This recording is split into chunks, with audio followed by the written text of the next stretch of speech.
Hi everybody, my name is Jason Diamond with Developmentor, and today I'm going to create a Node.js application using the Express Web Application Framework, and I'm going to deploy that to Windows Azure. And I've already got Node.js installed, including the package manager npm that comes with it. So those are all I need, and I've obviously had that installed on Mac OS 10 right now, but it works just great. I use it every day on Windows and on Linux as well. I've also already got an Azure account set up, so you don't have to see me enter my credit card details or anything like that. But what I'm going to be doing doesn't cost any money. So you can sign up for free and do the exact same thing. But let's get started by creating a simple web application. And that means a server-side component that's going to respond to requests, render some dynamic HTML, and also respond to JSON-based AJAX requests that go to the server. So that's going to be my goal. It's going to be very simple. Just show how we can mechanically get started using Node.js and get a feel for how it works and how you can put together a larger application. So you can use whatever text editor you want, whatever OS I already mentioned that you want. If you're in the .NET world and you use Visual Studio, Microsoft has released some plugins for Visual Studio that allow you to debug, and you get IntelliSense and all sorts of neat things with it. But I'm going to do things in just raw text and command line, just so there's no magic happening other than the Node magic itself. We're also going to use Git when we get to employing Windows Azure, but I've already got that installed as well. So let's get started and create our first application with Node. I'm going to switch to my text editor. And you can see that the folder that I'm currently in, same folder that we're in down here, is empty. There's no files in it just yet. So let's create one. And we'll call it app.js. And we'll put some code in here to be our server. This JavaScript file, you would normally think that they run on the client inside browsers, but in the Node world, these JavaScript files are going to be using the Node APIs to run in a server environment. And you can think of it a little bit like PHP or Ruby or .NET, whatever server-side platform it is that you have experience with. Node.js is just like that. It's a platform for running any kind of code. And the thing that most people think of when they think of Node applications is web apps. And the hello world for Node, which we can copy from the homepage of nodejs.org, paste it into our application, really reinforces that idea that Node is for building web apps, although it's not. It's for building all sorts of server-based apps. I use it for all sorts of different reasons, but primarily I use it for hosting our API server. But in this hello world example, we can see that a module called HTTP is being loaded. And we're creating a server with it, giving that server a function. When that function gets invoked, hello world is output to the response object or to the client that made the request. This server is listening on port 1337 on the local machine. And this is really interesting because it shows that Node.js apps aren't hosted inside a web server like Apache or IIS the way a PHP or a .NET application would be, but inside its own process, and it decides what port it wants to listen on itself. And here they chose 1337. So we should be able to save this and launch it by just using the Node command line tool. And now it says that it's running on that port. So we will click that link and we can see hello world. That's great. It's a very interesting hello world because it involves creating a whole web server, which is amazing that this much code can do it. But of course, there's an awful lot of code hiding inside this method and inside the whole module. Even though this was really easy to do, it's not very practical as far as writing a larger web application goes because you get to specify one function. No matter what URL you type in here, let's put some junk in the path, we always get hello world back. And that's because there's only one function. I could put a bunch of if statements in here that says, well, if the path is / then do this, otherwise do that, but I'm not going to do that.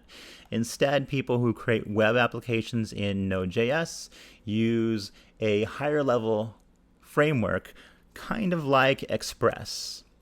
And so expressjs.com here is the homepage where you can see the documentation, the tutorials for building Express apps. This is the most popular web application framework for Node. I think of it a little bit like Ruby on Rails but for Node, although it's not as comprehensive as Rails is. It's closer to Sinatra, or in the .NET world, Nancy. It has similarities to ASP.NET MVC and Web API as well. So if those words make sense to you, then that's kind of what Express gives you. And so Express, though, doesn't come with Node. It's a third-party library or package that we have to download and install. But we do that with that npm command line tool that I checked previously. We had a version of it installed, and I can use it to install Express or any other package that is hosted on npm, which is, there's tens of thousands of them. So we'll grab a couple more by the time we're done. But for now, we have Express installed, and if I switch back to the text editor, you can see there's a new Node modules folder right here. And inside that folder, there's an Express folder. Inside there, there's another Node modules, and inside there, there's more modules with their own Node modules folders. So we got our dependencies that Express requires, and their dependencies downloaded for us with one command. And we can now load that into our code with that same require function, but we say the name of the module that we want to load. In this case, it's Express. Now, in order to use this module, we have to know the API, and the API is here on expressjs.com. Click on API reference, and you can see how to do everything. We will do it in our text editor, and probably the first thing, well, definitely the first thing we have to do is create the application itself. The Express module is a function, and you invoke that function and get back an application object. The application object has a lot of methods. And probably the most important one to get things started is the listen method. This thing starts the server, an HTTP server, on whatever port we specify. So it's kind of like the Hello World example we just saw. In fact, you can probably imagine that somewhere inside this listen method is the similar looking code that creates a server and calls listen on it. So but we don't have to see that. We just use the Express API, and it's a little bit more convenient. But it's never a good idea to hard code ports or the like inside your code. In the Node world, it's pretty common to use environmental variables to configure applications. This is actually required by providers like Heroku and Windows Azure, which we'll see in just a bit. Without this, using the port environmental variable, this won't work when we deploy it to Azure. But since I don't have this environmental variable set, I'm going to default to port 1337 on my local machine, which is going to be fine for my purposes. Now, in between creating the application and starting it, listening on some ports, we get to define our routes. And we do that with these two methods, app.get and app.post, and there's a bunch of other methods too, put, head, delete, options, etc. So these methods are named after the HTTP methods that you should be familiar with if you're doing web development. So inside these, or as arguments to these methods, you specify the path that you want to handle requests for that HTTP method with this function. This function takes in a rec and res, or request and response objects, and in them we can specify how to handle the request by generating some sort of response. So res.send, how about hello Express? Just send some simple text. And I had to know to use res.send by reading the Express API. So that's just a very simple method for doing this kind of, you would never do this in an actual application, so bear with me for just a bit. Let's comment out the post method for now and rerun our application, Node app. Switch back to the browser so we can send a request to the server. Hello Express this time. And this time, if I put some junk in here, oh, we got some sort of error. Cannot get that path. It was a 404 status. And that makes a lot of sense. That allows me to start adding more routes on other paths using other methods, and I can have a bigger application than a simple hello world type app.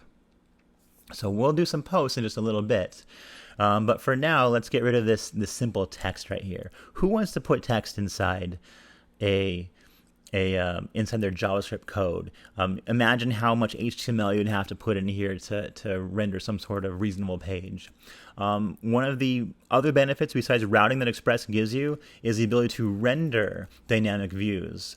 And I want to render a view called index. Now, in order to render a view, Express has to have some support for some sort of template language. And there's a lot to choose from. There's dozens of different template languages that are out there. The simplest one I think to get started using is one called EJS, or Embedded JavaScript. And I'm going to install that with the npm command again. So npm install EJS, and it went and downloaded that. Apparently it has no dependencies. All right, we can see in the EJS folder, it's got Node models folder itself. That's cool. But we now have to tell Express what view engine to use, and we do that by giving him the name of the module or the package that he's going to require. So somewhere inside the Express or res.render code, it probably says require EJS. So we're not doing that directly, but Express is doing it because we told him to. We also need to tell Express how to find the view. So I'm going to tell it to use the views folder relative to the current folder. Now, to be 100% positive that I have the right path, I always use absolute paths. And to do that, I load the the path module that's built into Node.js. I don't have to install this. And then I can use this handy method path.resolve and pass in our base directory, which is dir name, and views, which is the folder that we actually want the path to. Dir name is a magic variable that exists in all Node applications, and it's the folder that contains the current file. So we've set our views path to the views folder in our current folder, which doesn't currently exist, but we're about to make it exist. So I had forgotten to put the actual setting name right there. That's pretty important. Okay, the views folder exists now, and we'll create a file in it called index.ejs. It's important that the extension be named after the view engine.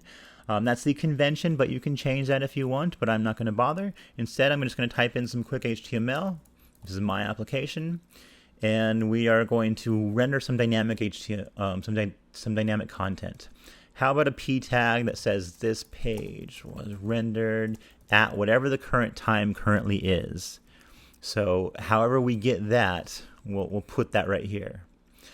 And we do that in a way that will probably seem familiar to a lot of developers. Less than % equals as the opening tag, and % greater than as the closing tag. Inside these little snippets, you can type in whatever JavaScript you want. This gets evaluated on the server before it gets rendered to the client. That part's important. So this is server-side JavaScript right here. So the view now has a tiny bit of dynamic content inside it. The application has been told to use EJS as the view engine, has been told where to find our views, and index is the name of that file. We don't have to put the extension here because that's the default that Express uses when trying to find the view. We should be able to save this and rerun the app. No errors, that's good. Get rid of that URL, and this page was rendered at, and here's the current date and time. I'm going to view source on this and prove that the browser received this static content and not any sort of embedded JavaScript that it then had to evaluate and run. Right? That happened on the server. And we can prove that even further by looking at the network traffic, but I'm not going to bother because that should be fairly obvious. But let's make this a little bit more impressive. A web page that has a tiny bit of dynamic content in the current date and time, not too impressive.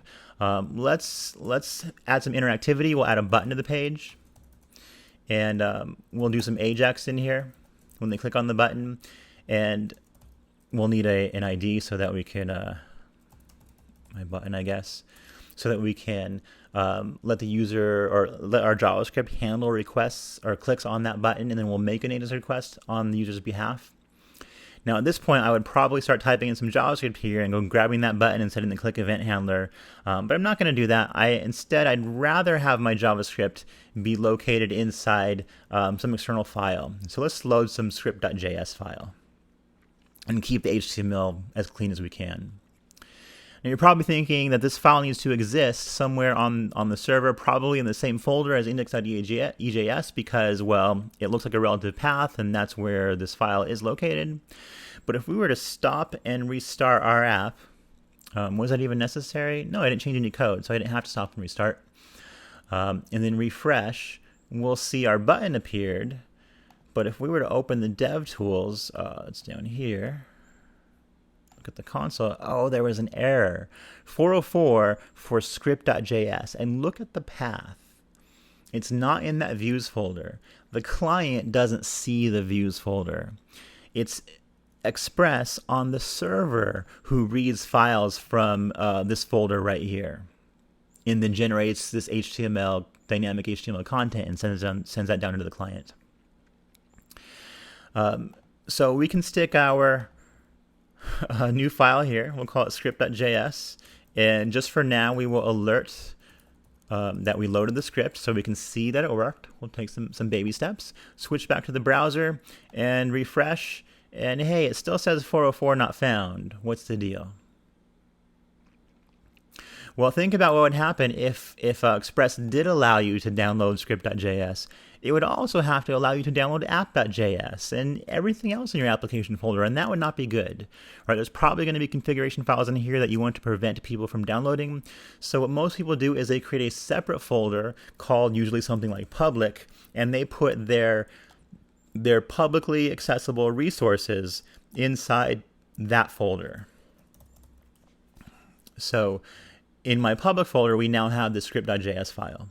But how is Express going to know to find that file in that folder when the server is requesting /script.js? Right? There's a disconnect here. So we get to configure the Express application with middleware. And one of the neat things about Express and why it's so small but still so powerful is that you can extend it with middleware, and you do that with the use method. So this application is going to use the express.static middleware. This is the only middleware that comes with Express in the current version 4. Prior to version 4, Express came with a lot more middleware, but they removed that, and now they're trying to make it more modular, where you have to download the middleware yourself, but that allows you to update the middleware independently of Express. So it's overall a good thing, but it makes things a bit tedious once you start needing your own. We'll see that in a few minutes. But the Express static middleware needs to be told what folder contains the static content, the stuff that we want to give to our clients, stuff that's safe to give to our clients. And we do that with, we'll do path.resolve again, against dir name, and this time public as the sub or child folder inside our current folder. So this time I'm changing server-side code. This is app.js. I need to stop and restart the server.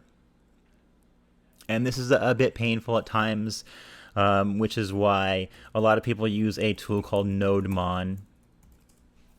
And now NodeMon is watching app.js, and if I were to modify that in any way, add a space and save, we can see that it restarted the application, which is really cool. How did I get this to happen? Well, npm install globally NodeMon. I've already have it installed, so I don't need to do that. But we'll restart the server and try it out. So refresh. Hey, we got our alert. No errors down here. Things are looking good. And we click the button and nothing's happening, but our JavaScript code, our client-side JavaScript, I should be careful about which kind of JavaScript I'm talking about, doesn't do anything useful yet. So let's make him do something. Our view has a button called My Button. Let's go and get that element. And when he gets clicked, whoops, this function will get invoked. So this is now normal client-side JavaScript. You can do all the normal HTML and DOM stuff that you know. You can use jQuery, you can use Angular. I'm going to try to keep things simple and just use raw, the standard DOM API. And if we're doing AJAX in here, we're going to want an XHR, XML HTTP request object. This doesn't really have much to do with Node, but just to complete the picture, we will set things up so that it does a post request to /add. We will add some numbers together. That's going to be the API that we use. That doesn't send the request, that just initializes it. I need to set a header because I want to send some JSON to the client, some JavaScript object notation, so I need to make sure that I have the correct content type header set. On the way back, I expect more JSON. So I'm going to set this response type header to the string JSON. And this is like a keyword or enumerated value that tells the XML request object what to do with the response that it gets back. And this is new you can think of this as one of those new HTML5 APIs. You're going to need a somewhat modern browser. I think IE10 may support this. The new properties on XHR. Actually, we can check that really fast.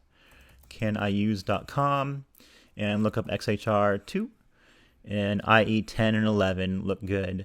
And everybody else looks pretty good. So we set up the object. Now we need to know when the response comes back, because we're doing AJAX, and the first A in AJAX is asynchronous, so we have to use an event. So onLoad will give us back, tell us when the data is available, and we'll just alert it for now. But xhr.response. And because I told the object that the response type was JSON, we're going to get back a parsed JSON object here, which I think is just going to be a number, right? It's not going to be an actual object. It'll just be a simple JavaScript number. But onLoad also new in XHR2. Still needs a modern browser for that. Now that we have everything set up, let's send the data. And here we want to send some numbers. We're posting to that URL, right? So we need to send some sort of object, and let's send an object that has a number called A and a number called B, and we'll add 1 and 2 together, and we'll see what result we get. But when you send objects across a network, you have to do something to serialize those objects into a sequence of bytes. And in the JavaScript world, JSON is the most popular format for doing that, and so we'll use the built-in JSON.stringify method that all browsers have, I think since IE8. But it takes a JavaScript object and turns it into a string that can be transmitted across a network inside an HTTP request. So that's exactly what we need. I don't have to parse it because this will parse it for me, but I do have to serialize it myself. I have to stringify it. So I'm still editing client-side JavaScript here. Now, I made up the URL /add. There's nothing in my server code just yet that cares about the URL /add. You can see we have one route defined for / and it's for get methods.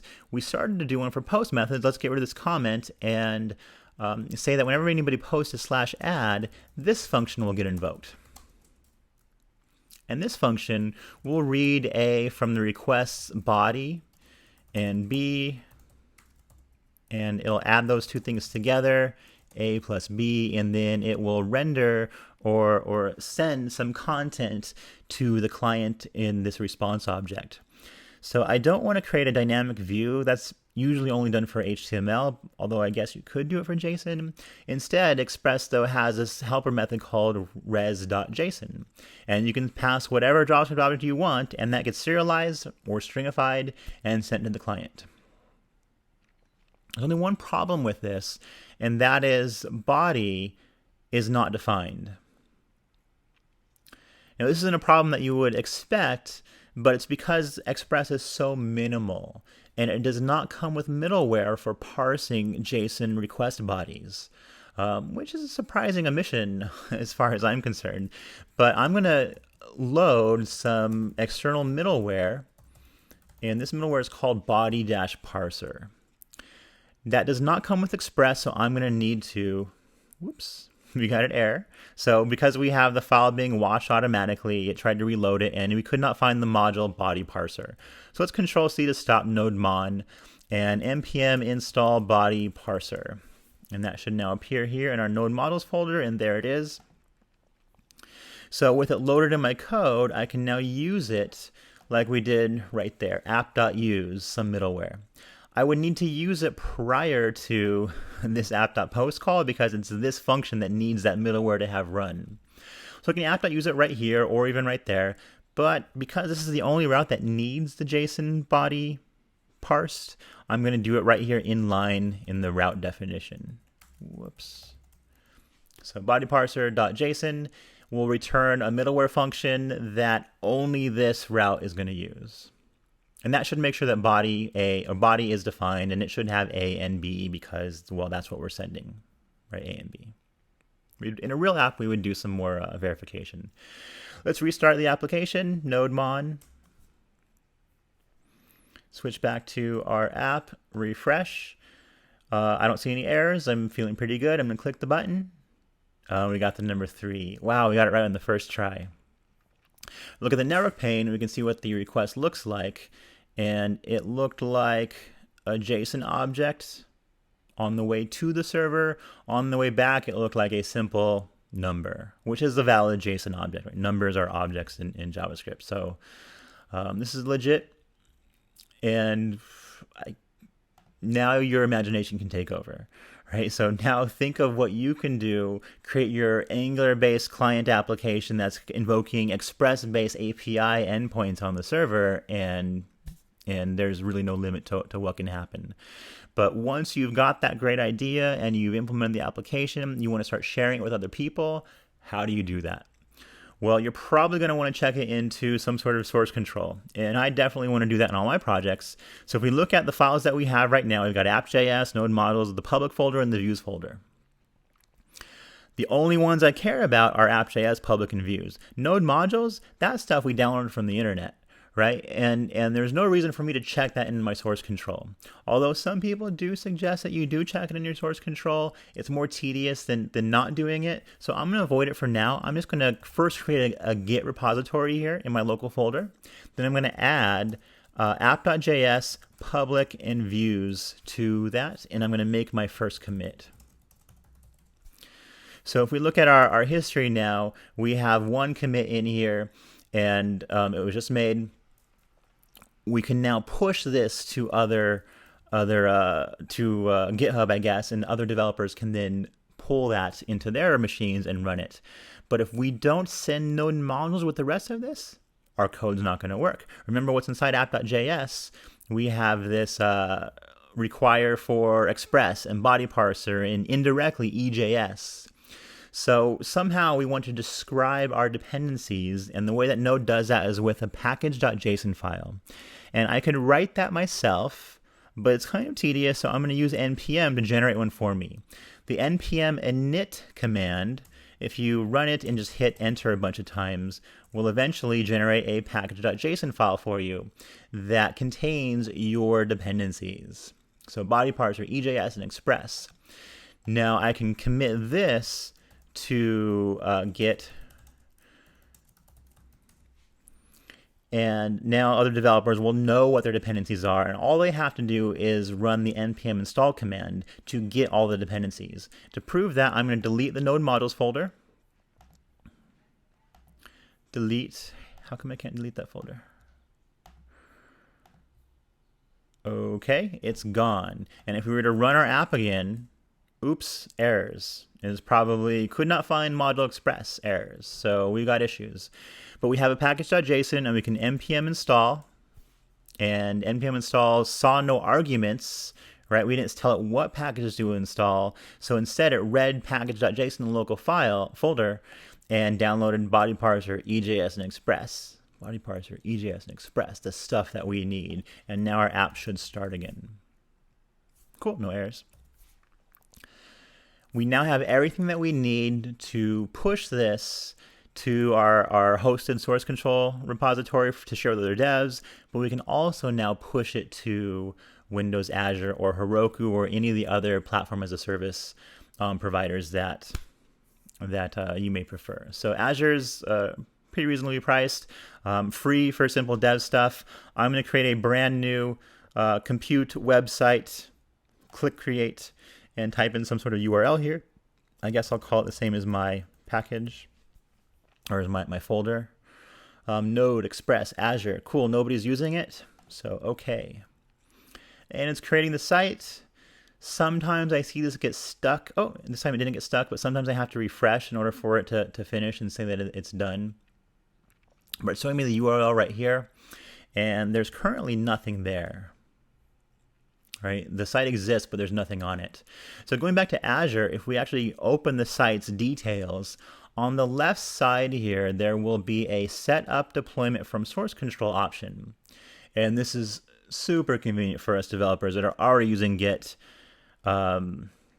which is what I use every day. I'm going to click that link, choose local Git repository as my source, and it's going to create a remote Git repository for me to use. Let's close those notifications.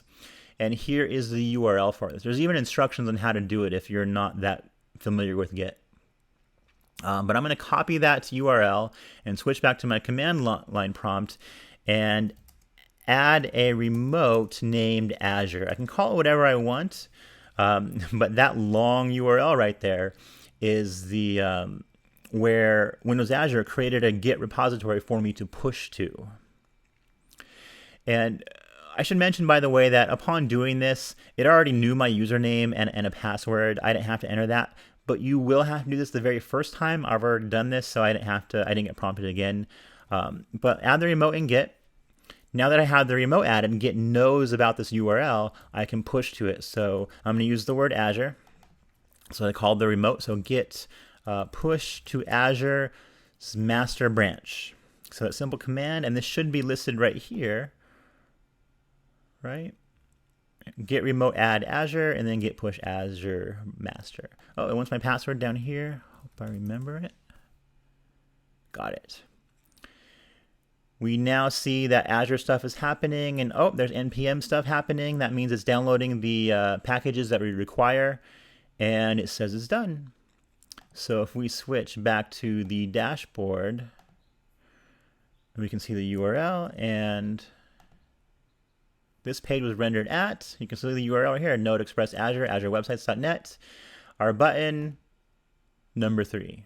So we now have the world's slowest calculator, I guess, using AJAX requests, going to Azure and coming back to the client-side JavaScript. So that was it. I can now push this to GitHub if I have a remote for that. I'm not going to bother. It's pretty simple stuff. But I hope it was fun and that you got a good feel for how Node.js applications work, how to put them together. And like I said, if you're using the Node.js tools for Visual Studio, Google for it, and you get templates that can create this kind of stuff for you. So right-click, new project, and you have an Express-based website that's pretty much ready to go to push to Azure. So use that if you're in the .NET environment. I wanted to do this from a non-Windows operating system just to prove that Azure supports the full experience, because honestly most Node devs at this point in time are usually on Macs. And most hosting is done on Linux servers, and sometimes Solaris and CentOS and whatever. But Microsoft is really making a push for using Node.js and hosting it in Azure. And in fact, what they say is that parts of this, or maybe the whole thing, this management portal in Azure is written in Node. I can't confirm that, but that's what I heard at one of the talks I went to, and a Microsoft employee said it. So I assume it's true. Really interesting though to me, and my day job is creating Node.js applications. I really like it. I did .NET for over 10 years. There's just something fresh and exciting about the Node.js community and the ability to just hack on, and I don't mean hack in the bad way, but hack on these applications in a language that everybody knows and everybody's mostly familiar with, even though JavaScript is a language that isn't exactly loved by everybody. It works, and it's getting better. Use TypeScript as well if you like. That's it. I hope you had a good time. If you have any questions, shoot me an email. I should mention that. jdiamond@develop.com. So however you can find an email address of mine, they all go to the same place, but come see us at one of our Gorillas or Essential classes, and we have a Node.js class that's being published soon, and you may get to meet me in person, and we can have some fun being nerds together all week. So thanks a lot. Goodbye.